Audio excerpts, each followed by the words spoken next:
So today's topic is learning how you can improve your horse riding and your horse riding confidence with visualization.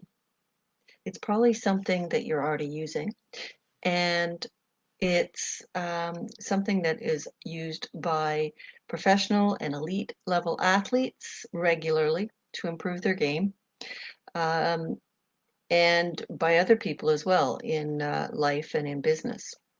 Anybody with high results is using visualization.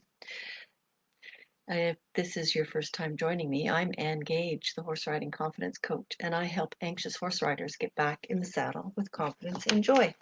And I'm the author of the book Confident Rider, Confident Horse, which is available on my website, confidenthorsemanship.com.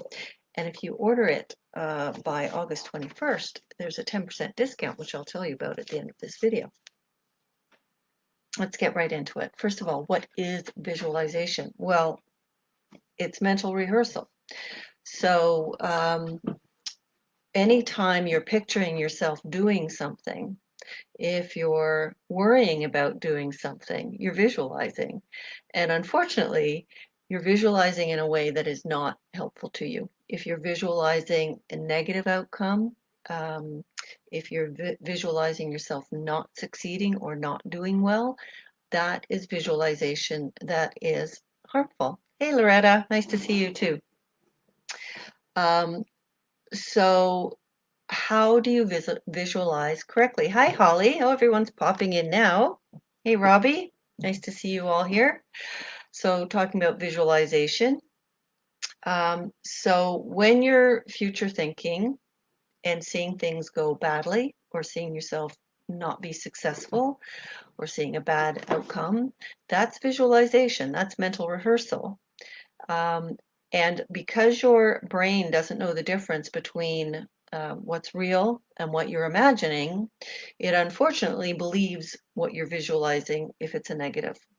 But you can turn that around and get visualization working for you in a very positive way. So you get the success like the high-end athletes do by taking these 3 steps. So step number 1 is see yourself doing whatever this thing is in great detail, as if you're watching a movie, making sure you're seeing the result you want to get. You see yourself doing it well.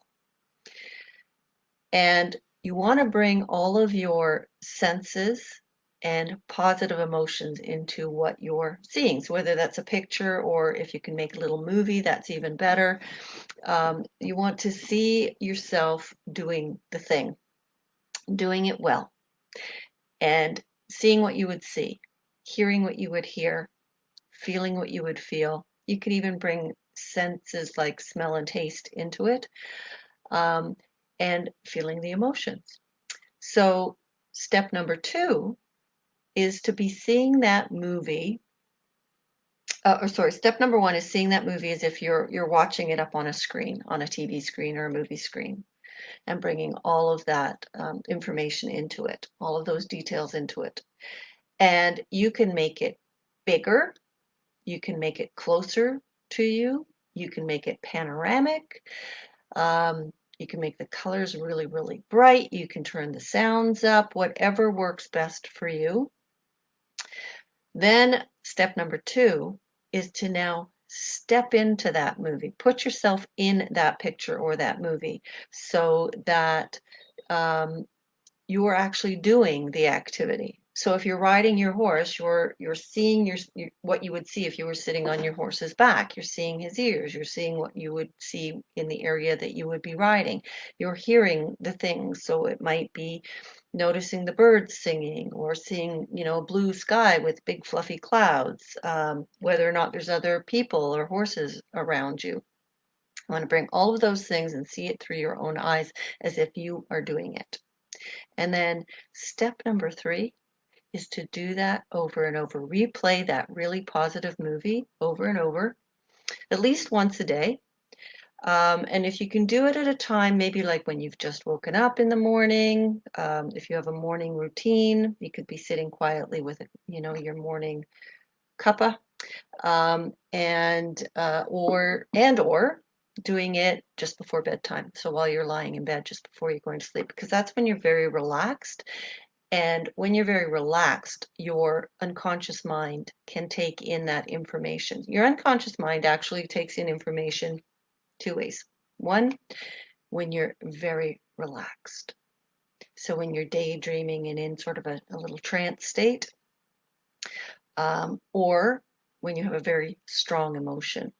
So whether that's a really strong positive or negative emotion, that's when your unconscious mind takes in the information. So that's one of the reasons you really want to bring up the positive emotions that you will feel. Imagine how you will feel when you have done this thing, just after you have finished whatever it is that you're wanting to focus on. So whether that is jumping a certain height of jumps, whether it's riding out, hacking out on a trail somewhere, going for a gallop on the beach, whatever your thing is, that's what getting the perfect canter transition. You just want to really get that and feel it. The feeling part, both physically and emotionally, feeling it. Okay. I will mention again that the paperback version of my book is you can get a 10% discount off that book. Oops. I'm going to type it into the comments. So my lovely Confident Rider, Confident Horse book, the publisher has a 10% discount off. And if you use this link that I'm just popping in and use the code, what is it, Summer 10. Okay, so there you go. You too can own a copy of this lovely book with a 10% discount. If you like the hard copy, the PDF version you can download instantly. You can buy that off my website, confidenthorsemanship.com, and getting lots of good feedback on the book. And I do talk about visualization as one of the techniques I talk about in this book. So I hope you found this information useful. If you're watching the replay, pop your comments or questions in, and I'll come back and answer them. And thanks for watching, and I will see you on the next video. Bye for now.